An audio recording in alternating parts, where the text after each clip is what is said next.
All right. Hello, and welcome to our live webinar on how to grow the impact of your channel partner program in 2025. I'm your host, Katie Bavoso. I am also the host and producer of the video and podcast series, Channel Insider Partner POV, part of the Channel Insider digital publication covering the IT channel from all angles and perspectives. Over the next hour, we'll cover everything from how to grow your partner ecosystem through marketing and enablement resources, best practices for go-to-market and co-marketing strategies. And of course, we'll hear success stories and advice directly from some of the best in the business. I'd like to encourage the audience members watching today to add any questions that you may have throughout today's discussion to the chat feature. We'll make time to answer them at the end of the webinar. So now let's meet our experts. Please welcome. We're going to have Dawn Sizer. She is the CEO of managed service provider Third Element Consulting. Amanda Jardine, Vice President of Partner Marketing at GoTo. We also have Tim Prust, Senior Partner Marketing Manager at Scale Computing. Welcome to all of you, and thank you so much for giving us your time and your expertise today. I'd like to give each of you the opportunity to tell us a bit about yourself, about your channel experience, and give us a brief overview of the companies that you represent. So Amanda, I'm going to have you be our first voluntold and let us know who you are, what you do, and who is GoTo. Okay, great. So I'm Amanda Jardine. I do have the remit for the partner marketing group at GoTo, and GoTo is a business communications and IT support vendor. So we have partners of all shapes and sizes, which I'm sure we'll get into. And I have been in this industry for a long time, let's just say 20 plus years. I love it. Thank you so much, Amanda. Tim, I'm going to move on to you. Tell us about yourself and about Scale Computing. Yeah, so my name is Tim Prust. I've been in the channel the past 8 years, so not quite as long as Amanda. But my journey started with a Wisconsin-based MSP, and during my 4 years there, I was focused on building strategic partnerships with our sales and services and marketing teams with our vendors. In the last 4 years at Scale Computing, I've been a senior partner marketing manager and working with and supporting our channel programs and our partner community really through marketing initiatives, enablement tools, and resources that help drive engagement and help our partners grow. At Scale Computing, we're all about simplifying IT. So we're a leader in the edge computing, virtualization, and hyperconverged solutions space. And really that's combining storage, computing, and networking into one easy to manage platform that delivers a lot of benefits to our customers. So thank you, Katie, for having me. And I do want to point out, I don't normally have this nasty scruff on my face, but it is No Shave November. So let me take this second to say, all the men out there, make sure you're taking care of your health and you're doing those checkups. So, but thank you for having me. I'm appreciative and excited to be a part of this group. Oh, Tim, I'm so grateful that you and your beard could make it today. And please don't worry, I think you can grow one beautifully. So thank you so much for the shout out. Men's health and health in general, so important in November and any time of the year. And hey, speaking of partners that Tim brought up, let's introduce one right now. We've got Dawn Sizer. Dawn, please tell us about yourself. Sure, I'm Dawn Sizer, Third Element. We're located in South Central Pennsylvania. We have additional offices around the Miami area, Houston area, and it sounds like Manhattan is happening not too long from now. Yeah, it's exciting. So yeah, I know, I'll be close to Katie at that point. Yay!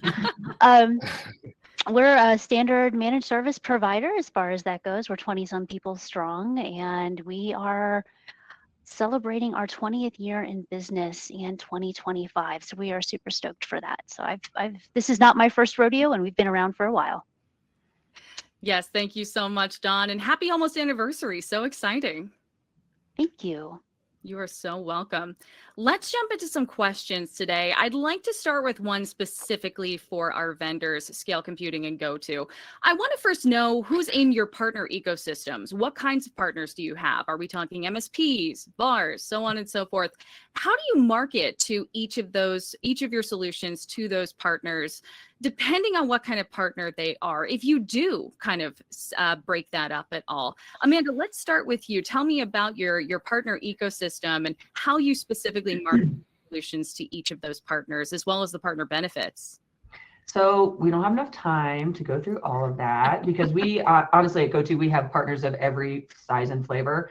And Donna, I was really excited when I heard that you're going to be on this call because you're bringing the MSP perspective, which is something we're really trying to get, better versed in right now. But we have partners of every type: GSI, VAR, MSP, traditional agent, so TSD, right? Like our program is based on the premise that, we will work with a partner with, whatever business model they have. So that means, a lot of different, partner types, and partners sometimes call themselves things where we call them something and they call themselves something else. So it's kind of really, how do they transact business with a customer? How do they want to get paid? And that's kind of how we, segment partners into, categories. The labels sometimes don't match with, what the, industry standard might be. And so for that, marketing to them, it's, again, how are they transacting business with a customer and what do they need from us, right? So is it, hey, I'm a full service provider, I don't need you for anything other than some quotes, that's great. Hey, I'm an MSP and I'm, looking for more technology to add to my stack and I want to get paid in a certain way, then we, have marketing programs for that. So it's kind of a tailored approach based on those things that I mentioned. So it's having, folks on the team that are familiar with, those partner types to be able to create the best go-to-market plans that we can do, to address those types, if that makes sense. It makes perfect sense. Thank you so much, Amanda. Tim, let's move on to you with the same question. And just to refresh, tell me who's in your partner ecosystem at Scale Computing, and how do you market solutions and partner benefits differently to each kind of partner, if you do? Yeah, so at Scale Computing, like Amanda with GoTo, we have a number of different partner types. We can almost have a whole session just on that and how we market to them. So I'll try to keep this brief, but some of our partner types, we have the resellers, which are like the VARs, the value-added resellers, managed service providers or MSPs, the OEMs partners, the technology alliance partners, referral partners, system integrators, distributors, the list goes on. But we really market to them a little bit differently. Not all of them, but like for some, like Amanda said, our VARs partners, sometimes they have an arm to them that's a managed service provider, but maybe with how they transact with us, how they work with us is more of a VAR capacity. But when it comes to marketing, we approach VARs and MSPs in a very similar way. Both have the same access to benefits in our partner program, sales, marketing resources, the technical enablement. But when we're talking specifically to an MSP, we do tend to focus more on our solution, how we can simplify their management of the IT environments of their customers. So not just in the day-to-day management or implementation, but also the upfront investments, like the expertise and the knowledge that their engineers may need to have to deliver our solution. Messaging to OEM and technology alliance partners is a little bit more unique. It's more about the collaboration, showing how our combined solution can address, specific industry challenges and deliver a strong, better together go-to-market strategy. Referral partners, their messaging tends to be a little bit more high level. They're more of the advisors or consultants. They don't really transact with us, so we focus more on the product, the benefits of the product, and how it can solve certain solutions or certain problems in the market. And we keep that kind of more at a high level, and that approach seems to work well for us. Tim, I'm going to stay with you for a minute to talk about Scale Computing specifically for a moment. Scale Computing does 100% of its business through the channel, meaning you only sell through partners. But you do go to end user events like Midsize Enterprise Summit, or MES as many know it as. So I have to ask, why do you do this, and how do you balance that with your partner-led initiative at Scale Computing? Yeah, I could totally understand why that could confuse some people, but we go to end user or vertical specific events for a few key reasons. One, it's a chance for us to connect directly with our potential customers. We want to hear firsthand from them. What challenges are they facing? What are their pain points? What do they need? These conversations really help us stay in tune with the industry trends and develop solutions that our partners can then go to market with. So it's not only helping us from a product development standpoint, but also helping us stay connected with what's happening in the market. It's also a great way to generate demand. Since we're 100% channel focused, like you mentioned, all of the opportunities that we generate from these events go straight to our partners. Now we work with them to work on the opportunities with them, but these events, not only driving demand for scale computing, but it's also delivering value to our partners by introducing them to new logos. And it doesn't stop just at our solution. These customers may have other needs like services or support or technologies like antivirus software or AV solutions or communications like GoTo. And those partners can provide that so they can expand on that relationship. It's not just scale computing. So these events, they help us with that, but also with some brand awareness. We don't do big branding campaigns. So events like this help us get our name out there as a serious player in the edge and data center space. So those are probably, the three main reasons. But one reason I do want to bring up is these events, sometimes we'll have an end user come to us and they're interested in our solution, but their preferred reseller or their MSP isn't the partner of scale computing. So a lot of times this will open the door for new partnerships with the MSP or the VAR, in addition to the actual end user opportunity as well. Really insightful there, Tim. And I do have to ask, there are so many events throughout the year. Like, honestly, I'm excited that all of you are seeming to be in an office or at home right now and not going live from a hotel room. It's rather surprising. So, Tim, how do you decide as the vendor here which events to go to throughout the year? Yeah, great question. Like you said, there's a million events. We have a team at the Microsoft event right now, and it's a 3-day long days, but it's not easy, to be honest. We all have limited budgets, right? We have limited people to send to these shows. So we have to prioritize with our company objectives.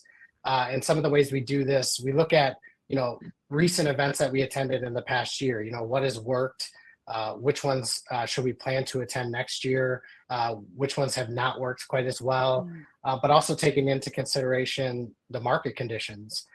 This year, there was an example this year, Broadcom acquired VMware, and that was a huge shakeup in the industry. VMware being one of our largest competitors. An event that maybe we did a year or two ago that didn't perform well may be a great opportunity this year because the market's shifted. We look at target audience, matching that with our company objectives. We're growing as a leader in the edge market. So prioritizing events that have that audience, that mid-market enterprise customer audience is perfect for our edge solutions. I would say industry relevance as well. We're always looking for shows that highlight the advancements in the edge computing, virtualization, hyperconverged space. Those give us a chance to showcase, our expertise and stay on top of industry trends, which ties back to what I mentioned earlier. But of course, some other factors come into play, like geographical reach, networking opportunities, and of course, cost, right? Cost probably being the biggest one, if I'm honest. There's some shows out there that are just dang pricey. So we have to manage all of those things. And then again, making sure that they align with our company objectives. Thank you so much, Tim. And yes, I'm glad you talked about the big year that you're having over at Scale Computing. So I appreciate you letting us get a peek behind the curtain. I also hope your blood pressure has kind of stabilized by this point in the year for sure. Yeah. I'd like to bring in Dawn now. So Dawn, and thank you so much for your patience. As an MSP, you are the community being marketed to by the vendors. So I have to ask, what marketing practices are actually impactful to you as the target audience, and what kind of outreach actually gets you to respond? None. Like that's realistic. If I'm not looking for your solution, there isn't anything that you're going to say or do or anything that's going to get my attention. It just isn't going to happen. So I'm looking right now, everything that I do, whether it's for internal, for my partners, whatever that looks like for us, is going to be attached to a framework or a very specific ask. And if your product does not align with that and it's not filling a hole that I already have, I'm not even looking. I don't want to hear your message. Mhm. I don't want to entertain it. I don't want to waste my time on it. So there has to be a reason for me to take a look at it. And if you're not supplying one beyond a pitch, we're not listening. None of us are listening. I think that's so important, Dawn. So let me try to frame this question in a way that works, where you were already interested in potentially partnering with that vendor or potentially interested in a specific solution. What would work then? Is there an example that you might be able to give me where somebody comes and says, we have this very specific cybersecurity solution. Would this work for you? What actually works when the outreach makes sense as far as they can just get past the door? Sure. So let's frame it in the context from the MSP standpoint, right? We're already going to be looking for that particular thing. So can I find it on the web somewhere? Is it exactly what I'm looking for? Do you have your frameworks laid out the way that I need to be able to read them, right? Am I crosswalking CIS? Am I looking for NIST?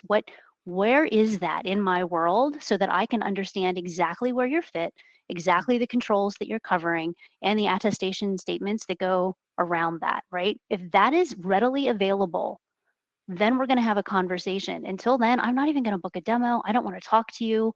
Like, I don't want to have that conversation because I don't have the time, unfortunately. It's not because I don't like you, Tim. You look like the best person in the world, and I probably want to get to know you.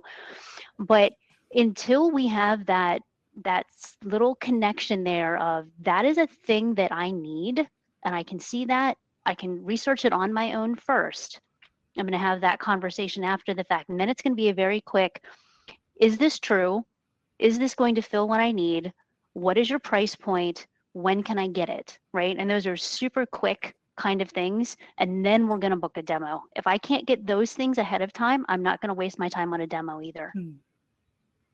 Really good points there, Dawn. And I appreciate you being so straightforward with that. As everybody can tell, Dawn has been in this game for a long time. So I do want to consider, though, there are those out there that are just starting their MSP journey or just starting their partner journey. And Dawn, you are such a great reference for them to be able to refer to. So I do want to know, when it comes to you are going to get those cold calls, you are going to get those emails. It's just going to happen.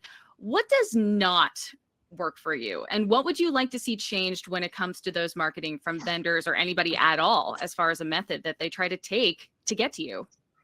Honestly, it's going to be a lot of the same thing. I still want a very direct message of exactly where you play in my world so that I can understand it quickly. And I'm talking one line, maybe two. It doesn't need to be much. And if you don't have an unsubscribe on your email, I'm immediately blocking you. Thank you for that transparency again. No, I think it's very straightforward and very important to remember. I'm going to go back to the vendors after that answer. It's a lot to consider here, but to my vendors, and Amanda, why don't we start with you with this one, because we haven't heard from you in a bit. What marketing methods have you found success with? Is it email, that face-to-face interaction, the events, the boardroom meetings, cold calls, etc.? Talk to me about what has been working for you based on what you're seeing the returned communication be. Can I ask Dawn a question first? I had my hand up. You 100%. maybe thought I was waving. I'm so sorry. I That's thought you were okay. waving. Yeah, no, I wasn't. I was like, I have a question. So Dawn, you said you do all of your, you do your research first. You find, what you need. Is there no word of mouth or like community that you take, into consideration to ask, like, hey, I'm looking for this. Can anybody recommend something? Like, does that not really happen? 100%. So you're still going to identify the need first. And then the next thing you're going to do is go to your peers. Okay. And again, I can plug a million different communities here as far as that goes. The main one that I'm going to hit on is the Tech Degenerates, which is huge. It's a whole bunch of MSP owners. The first thing I'm going to do is who's using XYZ. Yeah. And then we're going to hear good or bad from that perspective. Okay. That's actually an excellent question, because quite frankly, yes, we do that all the time. And we hear the good things, the bad things, the in-between things, and then we decide whether or not it's worth it to work with that vendor, because sometimes the good does not outweigh the bad. Yeah. And did you say Tech Degenerates? Yeah. Okay. Cool. I learned something. Send me Christmas cards, Henry. That's what I'm saying. So sorry, what was your actual question? Sure. And thank you. I want this conversation and discussion. So please jump in where you feel. It was something about what marketing works for us, right? Was that? Yeah, here, I can repeat the question. I've got them. Don't worry. Okay. Yeah. What marketing methods work for you and what have you found success with? Talk to us about the specific methods. So for us, because we are, this team is really global, our company is really global, like, some events like in-person events work really well in ANZ, virtual events don't, so it's kind of like regional specific in some cases, but I feel like what we do in terms of marketing, where it's almost like, I don't want to say hand-to-hand combat, but like hand-to-hand or, bespoke planning with specific partners to address what they are trying to achieve in their market. So for us, it's being able to say, hey, we tier our partners, the ones that are, in the top tier, we can do more, customized marketing with them. And so it's, really a plan that builds on, other activities. So it's not just we're sending out email to everybody and we hope it works. It's, hey, we have these, the subset of partners that we will give, dedicated marketing attention to. And we'll start with, hey, are you familiar with our portfolio? Hey, are you enabled on all of the solutions? What can we do? Like, what is your pain point? Do you need, lead generation activities? Do you need to get in front of end user customers to talk to them about our solutions? Like, we really do try to make it very custom, which is obviously very resource and labor intensive, but those things that we do with those partners really work better than just the blanket, like we're doing a big, huge email. We do that stuff too, like a partner newsletter and, monthly webinars, just to kind of cover ourselves from a, like a brand and an industry and a channel like environment perspective. So people know, yes, we have a program, these are all the things that you can, participate in through the program, but to do the actual go-to-market stuff that really moves the pipe gen needle, it is pretty labor and resource intensive because it has to be almost custom for each, top partner. Interesting to hear. And I'd like to pass the mic to you as well, Tim, when it comes to what's working or anything that you might want to add as far as what you've heard so far that maybe I haven't thought about. Yeah, no, I mean, events, really in-person events, because we're 100% channel driven, that's where we invest a lot of our resources with our partners. And that's where we see success. So if our partners are winning, then that means we're winning. So we want to make sure that we're investing in them.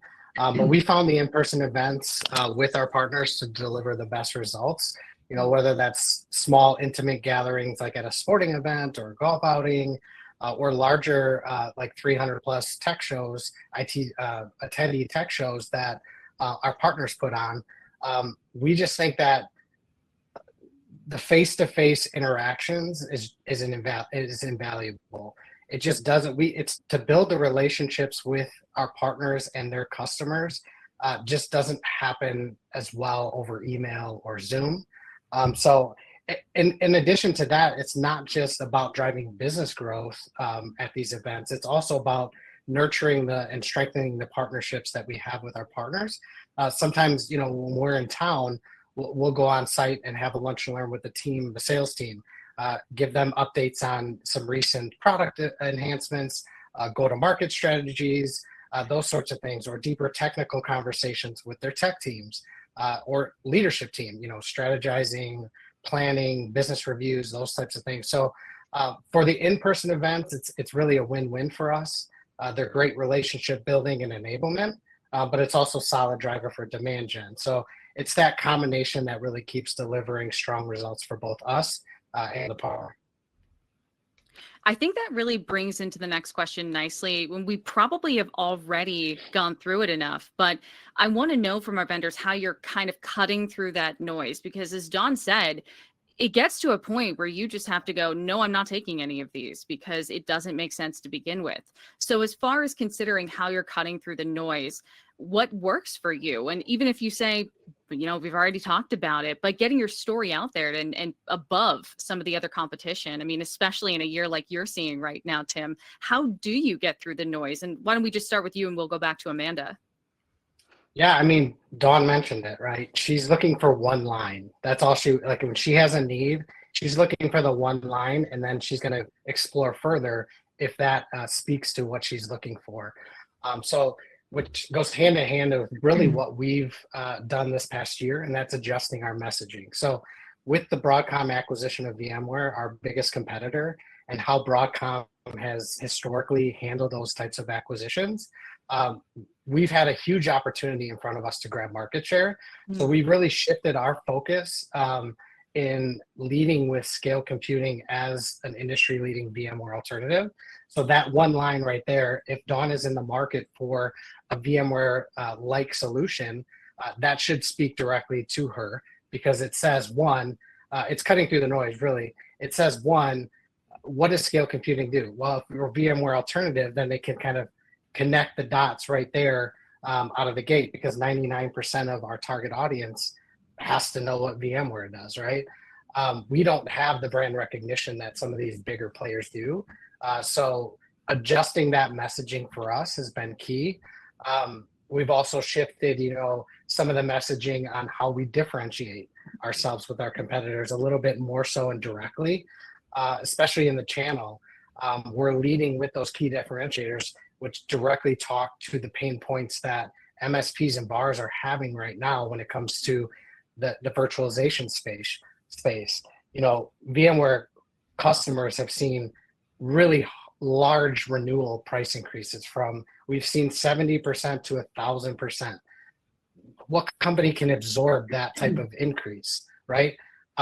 They terminated thousands of partner agreements. So there's MSPs out there and there's VARs out there that are looking for an alternative because they can no longer transact with VMware. So we're trying to be that strategic solution for them.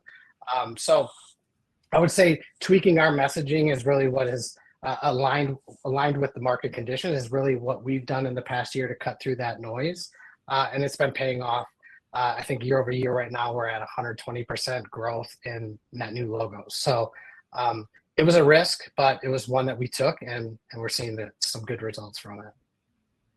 Amazing. And thank you so much. Yes, I have noticed as far as the marketing messaging goes, normally you don't like to say your competitor's name. In this case, it's really interesting to see how you've leaned in and shown yourself as right up there next to what you said was a brand that a lot of people know. So really interesting take there. Amanda, I want to go back to you as far as how you're approaching marketing in a way that helps you cut through the noise. What are you doing to stand out? I think it's a lot of similar things to what Tim just said in terms of making sure that your audience understands your differentiators and how you stack up against the competition when you don't have a big, brand recognition or a big brand budget, which we don't. So for example, yesterday, we did a TeamViewer a webinar showing the GoTo Resolve product against TeamViewer, because a lot of people aren't familiar with GoTo Resolve, but they sure know who TeamViewer is. And there's a security issue there's security issues there. There's a price increase, looming for a lot of those people. So when we're able to say, hey, if you are familiar with this solution, and are looking for an alternative, here's where we fit. And people go, oh, I know what that is, right? So instead of just trying to tell your story from scratch, being able to say, where you fit in the market and, show up against the competition, I think is really good. And for us at GoTo, and for our, biggest piece, our biggest group of partners, they think of us only as UCC, right? Or predominantly as UCC. And we have this huge IT, remote support portfolio that we, are still trying to, make sure they understand, so that when they are in front of a customer, they just have an easy conversation to, sell them additional products, right? So just having them understand that they're leaving money on the table if they're not talking across the entire portfolio. But I think, again, it comes down to, okay, that's fine, but show me how easy it is to have that conversation with the customer who needs, whatever it is at the time that they need it. And so that's something we continue to work on, just making sure they, do understand that nuance. But then also, I think another thing that Tim said, I'm just going to copy everything, is just this nurturing and the strengthening of partnerships, right? Making it is a partnership. It has to be a real partnership. It can't be like, oh God, it's the end of the quarter, what do you got? Right? Or, hey, Don, here's my stuff. And you're like, I don't care. Right. But if you have those relationships with those people, and for us, partnership is, truly here's what we can do for you. And here's what, we, need from you. Demonstrating that to them, whether it's hey, we are putting a program in place where we pay a vendor to find you leads, right? Yes, that's the basic, remit of a partner is to, uncover opportunities, but we, want to say we've got some skin in the game with this, with you also, and we want to, kind of take on this burden together so that, it's benefit for all of us. So just being able to really demonstrate true partnership to those partners who are invested in you and your brand, for us is another thing that's, really important and helps us cut through, the noise. I want to skip ahead in my set of questions a little bit, because I think you brought up a great point, Amanda, when talking about once you are a partner like Dawn, what should you be hearing from your vendors and how often should you be hearing from your vendor partners? So Dawn, I want to bring this back to you because I think you've made some great points to me just throughout my career where you go, partnership is not just transactional. You have to really understand what the people who are putting their brand next to yours are wanting from you. So Dawn, how have you felt that you've been enabled by your vendors, the ones who are really doing well by you? What do you want to see as far as enablement after you join those partner programs? What does that truly mean to you? So it's always nice to truly understand the product, right? I think that's great. You get a little bit of, product knowledge, product training, that kind of thing. That's phenomenal. And that's baseline. Like that's expected. Everybody expects that. But that partnership that comes along with it, we're your sales force. MSPs are your sales force. So I'm looking for somebody that doesn't see me as a number. They don't see me as a transaction. They don't see me as a revenue source. They see me as a partner that if they help me grow my business, it will grow theirs too. That's what I look for in all of that. And why don't I ask a follow-up to that, Dawn? Because when we're talking about enablement, when we're talking about what you want to see from your partners, I go back to knowing that when you're getting in the room with the vendor, you already want the solution or service that they're offering for you to add to your line card. So let's say we've gotten past that point, and now you have choices of vendors to partner with. What makes you want to join a partner program to be able to make that final decision? What is that sort of breaking point for you where you go, I'm going with this vendor rather than that one because I saw this inside of their partner program? What immediately catches your attention? Is there deal registration? If there is, it's immediately off the table. I don't have time, effort, energy. I just don't. That's not my MSP model. That's VAR model. It's old. It's dead. Make it go away. Make it die, please. That one, that's, again, it's just a red flag kind of thing because it just tells me it's set up for a different type of partner.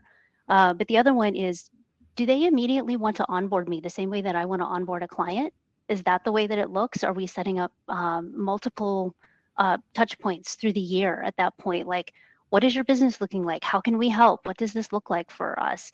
That's a really good one. And then there's some enablement pieces like, do you have some marketing materials? Do you have things that I'm actually able to use? What about MDF, right? How do you enable me appropriately to be able to go out and be your sales force? Because if you just want free labor, I'm really not interested in that. Compensation is great from the, my own efforts, but I'm your sales force. Please compensate me appropriately with MDF. So those are the things that I'm looking for. And then it's personal relationship.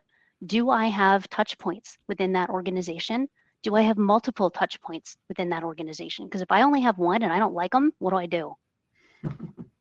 Right? Yeah. Am I hung out to dry at that point and I just have to hope for the best? Because I've had that happen. And there's nobody else to talk to because that's my account manager. Who do I talk to? That's all I got. Why don't you name them right now? No, I'm kidding. You don't have to do that at all, Dawn. But she will is the thing I know about Dawn, though. Once you tempt me with a good time.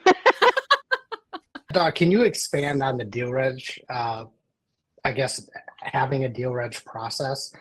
Is it the complexity of some of the deal reg processes, or is it just deal reg as a whole that you dislike? Yeah. Why do I have to do it? I have a sale. Do you want to sail with me or not? Okay. It's that simple. You don't need to know the details. I can tell you how many. I can tell you how much. You don't need the rest. Dawn, I'd like to ask you a follow-up question to what attracts you to a partner program and what attracts you to the vendors. And this one is much more personal. And I think it's important to consider the humans behind the labels, behind the logos here when we're always talking about our MSP and partner community. I want to ask what marketing effort has felt really personal and unique to you. And I'm not just talking as a business, I'm talking as an individual. What has related the most to your values? And can you give me an example of where you felt like a vendor partner of yours really saw you, Dawn Sizer?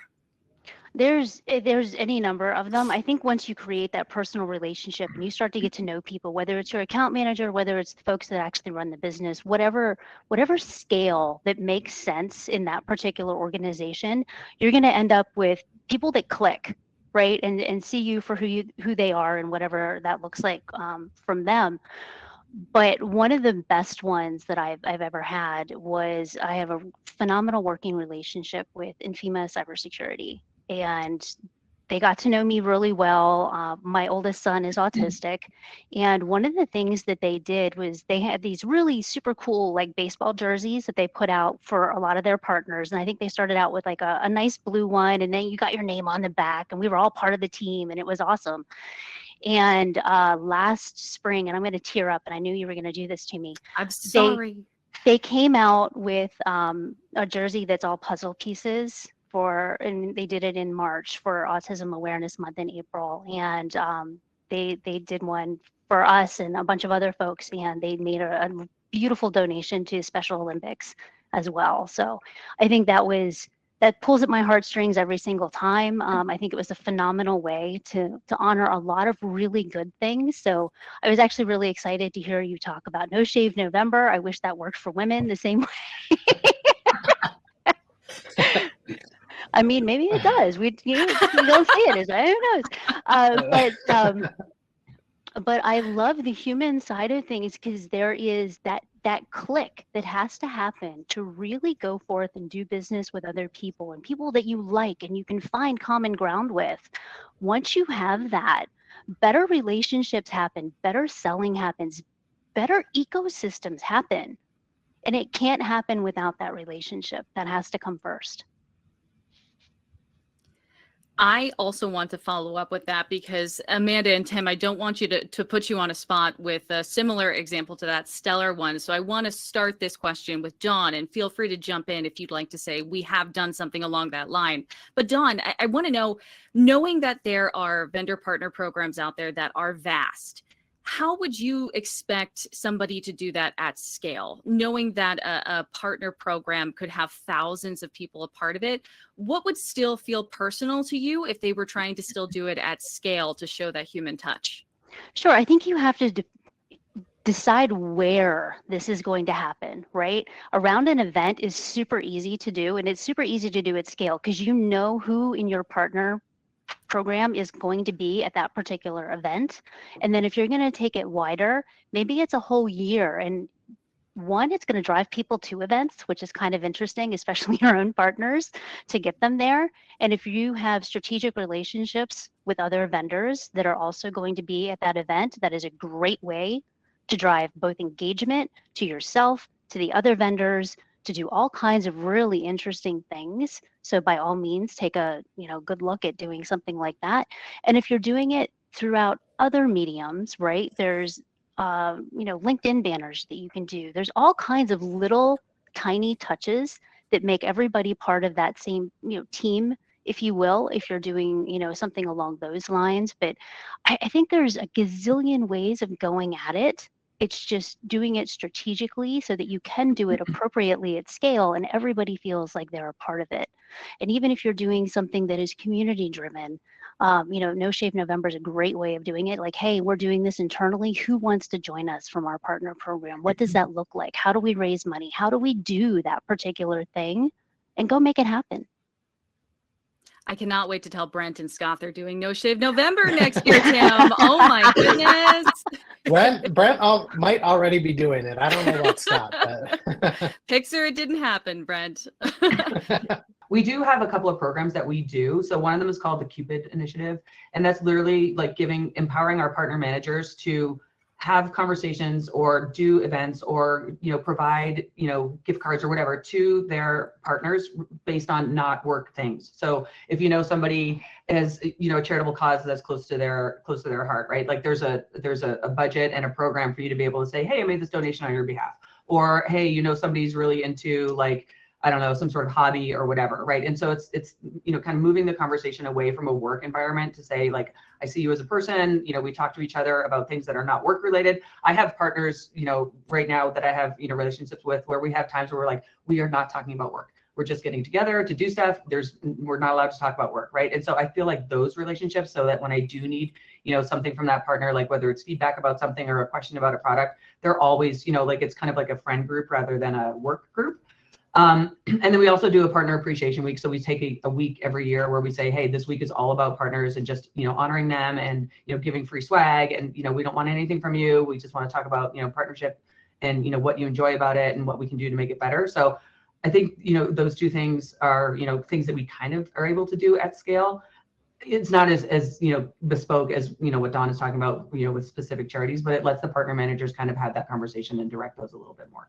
I'm going to turn it back around now and go back to talking about some of the partner methods, because something I'm really curious about is we are in the age of AI. We've been in it for a bit now, but as you've all seen, it's really blown up the last 2 years. So for my vendors, at a time when Gen AI, its use is rampant, it's everywhere and it's rapidly growing and many people are working remotely. How do you navigate direct partner marketing?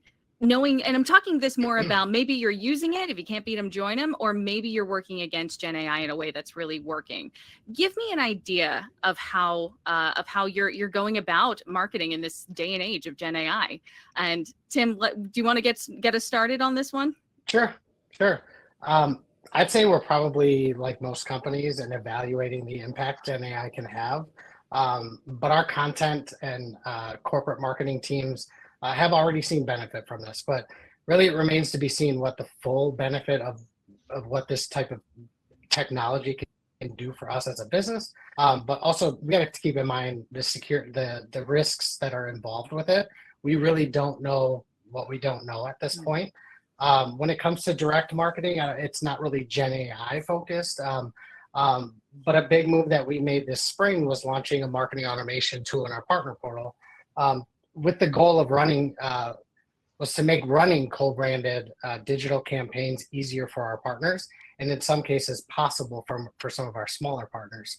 So we build out email and social campaigns, we load them into the tool, and our partners then can either launch those manually or set it up for automation with just a few clicks. So it's been a super easy and simple way to save not only our partners a lot of time, but us a lot of time in delivering these campaigns and for them to launch the campaigns.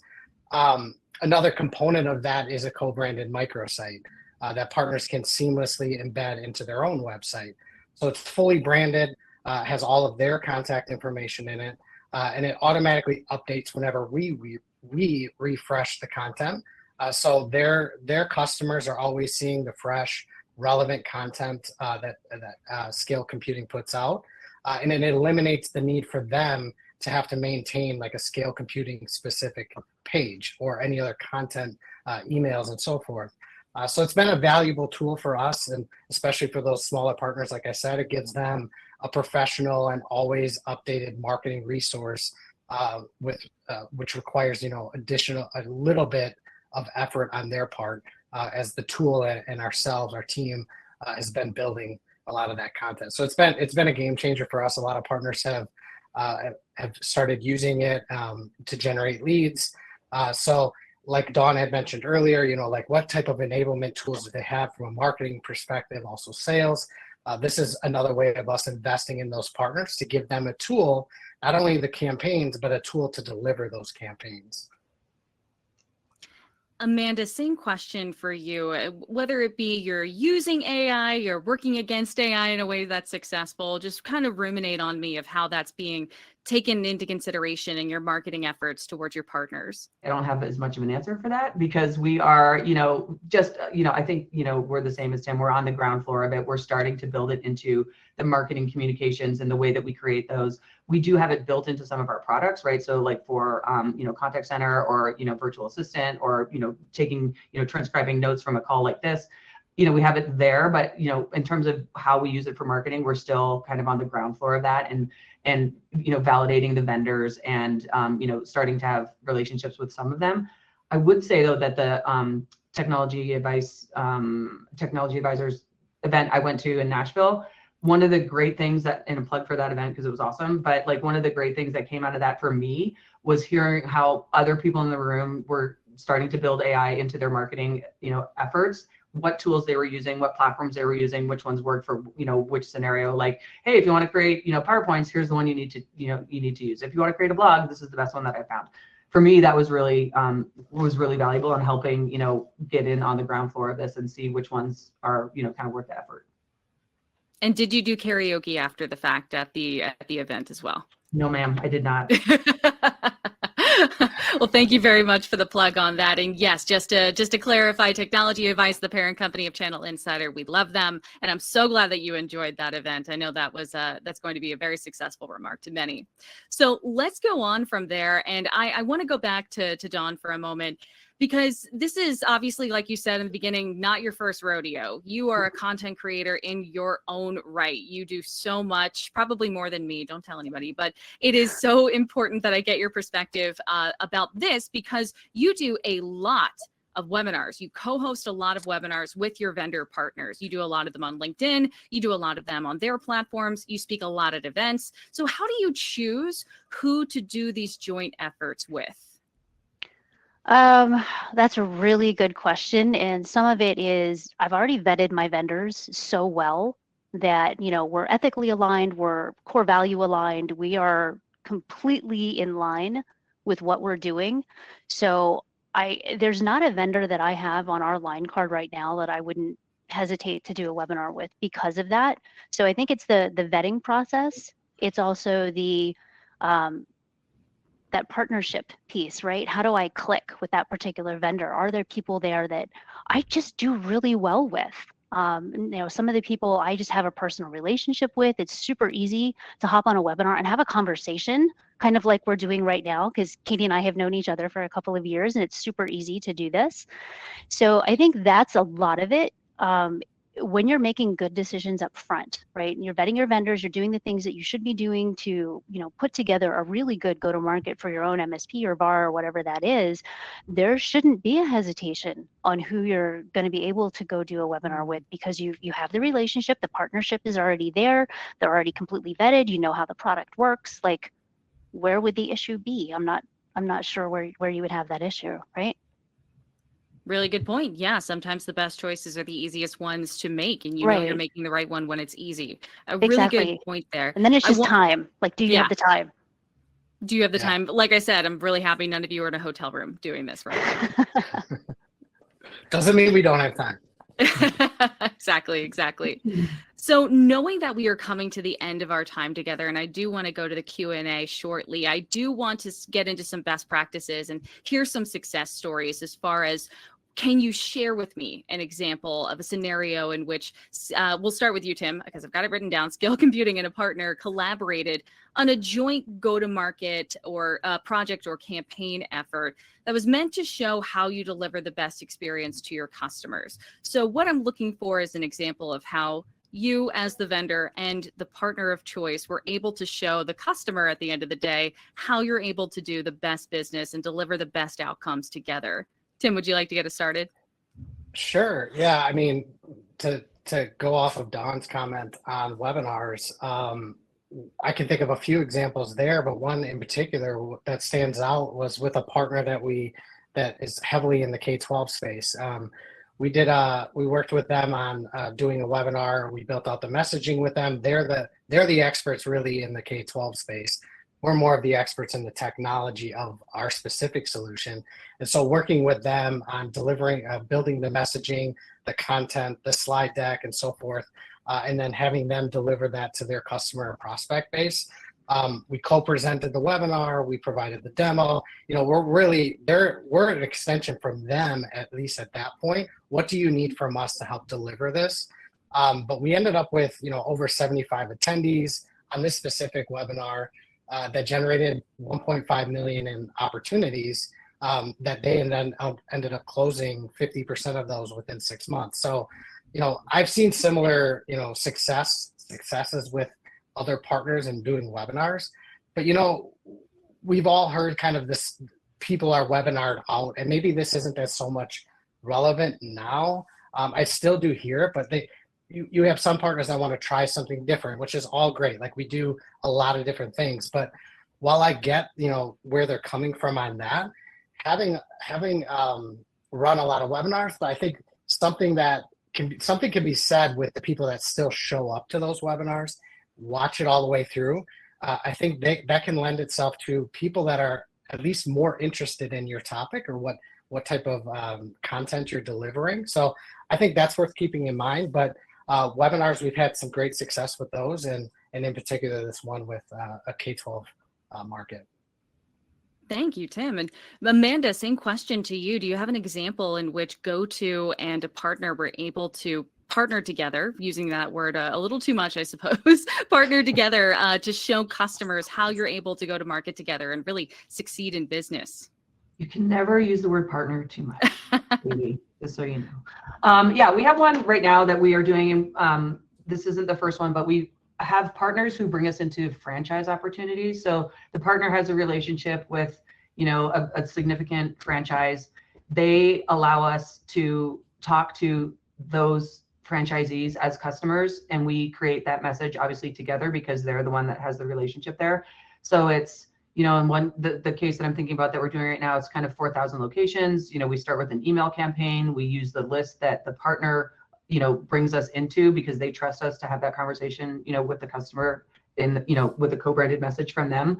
And so being able to, like, you know, convert those interests into, like, you know, actionable like opportunities, you know, have the partner do as much or a little of the work on the back end as they want to do, and ultimately getting those customers, you know, the solutions that the partner has identified as being a challenge for them. I think that's a good example of this, and we've been able to do this now in a couple of different, like, it's a model we definitely want to recreate.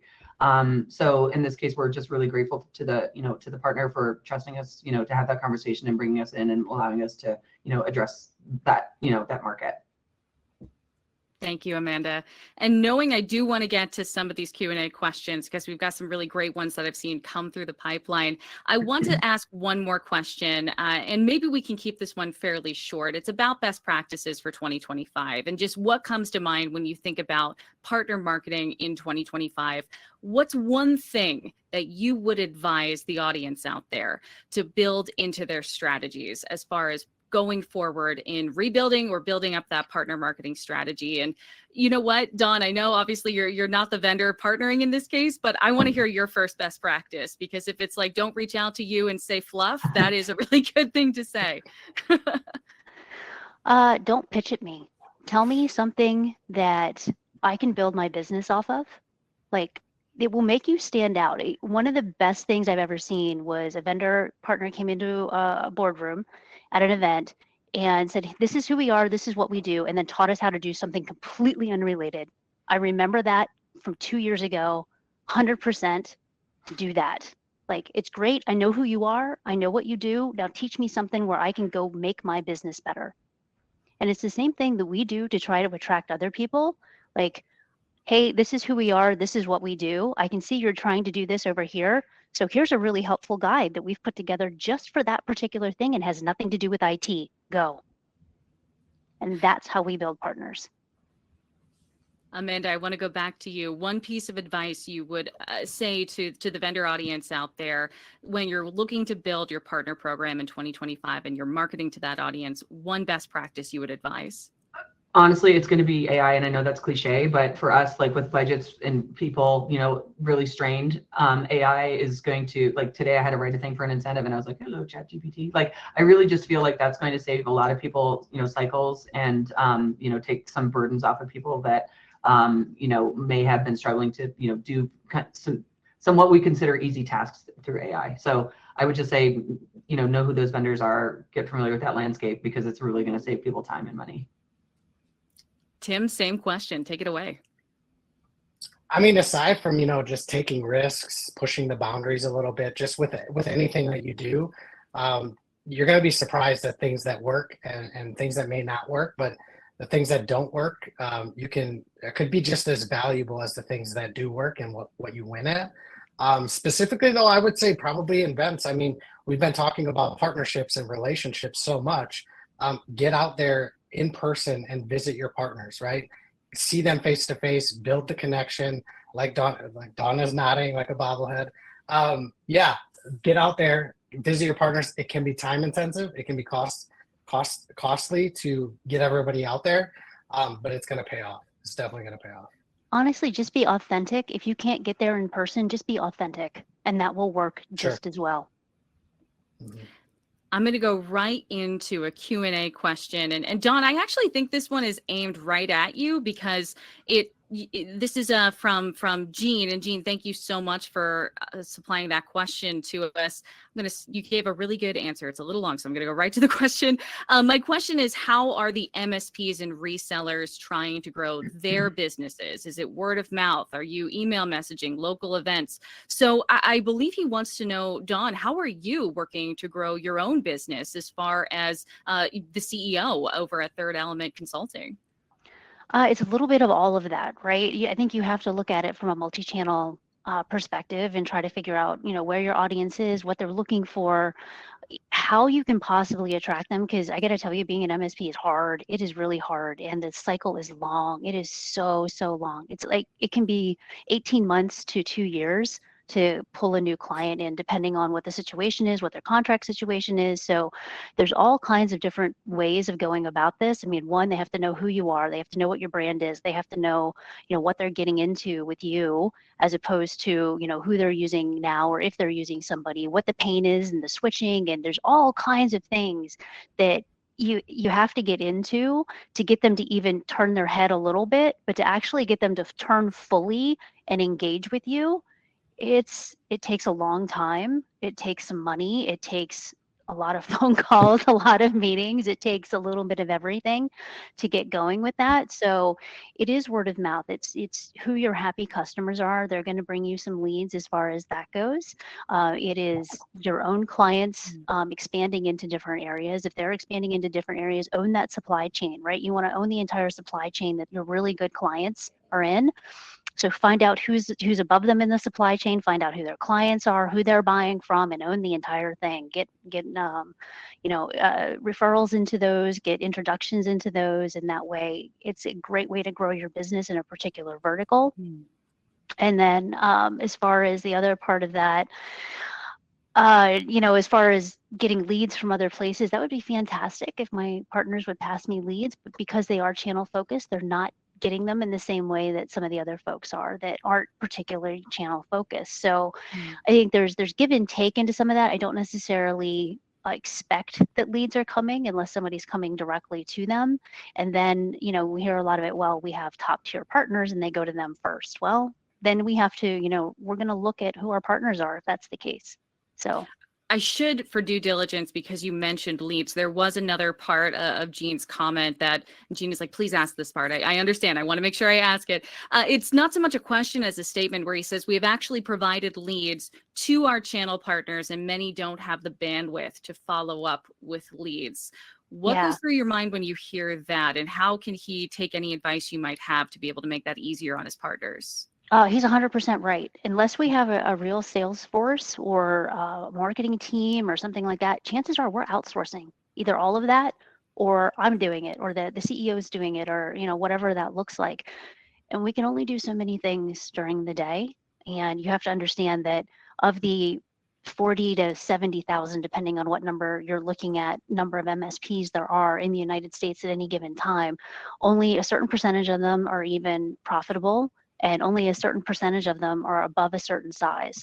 So once you get to that point, like, again, if we're a partner, are you helping me with my sales force? Are you helping me with my team? Are you helping me with my marketing? What does that look like for me? And if I do have a salesperson, maybe take a look at my process, because maybe something is broken in the process. And I'm pretty sure you as a vendor have a sales process. It's probably pretty good. And maybe you could help us out with that and teach us how to actually run a sales team within our own company instead of pitching me your product. Thank you, Don. And Tim, I've got a direct question to you. And thank you, everyone, for staying a little extra. But I think these are really important hearing from the audience here. So, Tim, you've been asked by Craig in a follow-up to your response on the Gen AI question, how much of that content is product oriented versus solution oriented? Because that is more inclusive of the partner when we say solutions over products. Do you have a response to that question? Yeah, I would say I'm guessing he's talking about the content that we create for our partners to leverage within the tool, the marketing automation tool. Specifically, I mean, it's mostly solution. I come from the MSP world. We lead with solutions, not product. the speeds and feeds, it goes, I mean, people can get that anywhere, right? So we're really trying to communicate how we solve problems in, whatever vertical it is or industry it is. How do we solve the problems? What are the solutions? And then if they want to have a further conversation, if they're interested, of course we can get into the product tech specs and speeds and feeds, but we really lead with the solution. So I would say probably 90% plus is solution oriented.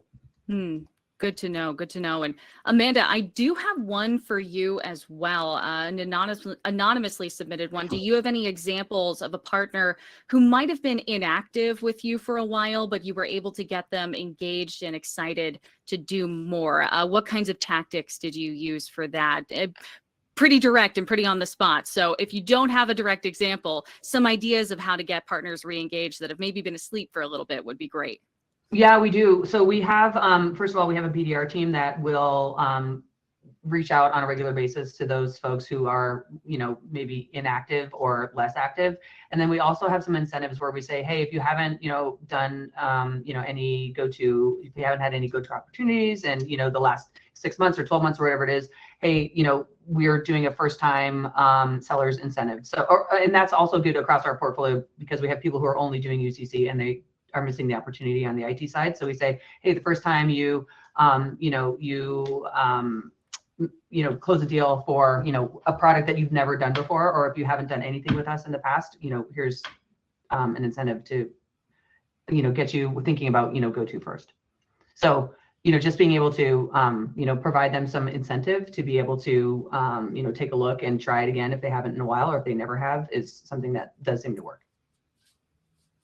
Thank you so much for that. And thank you to everyone who joined today, for those watching, for our incredible panel guests who have joined me. I appreciate your time and I had so much fun. I hope you did too.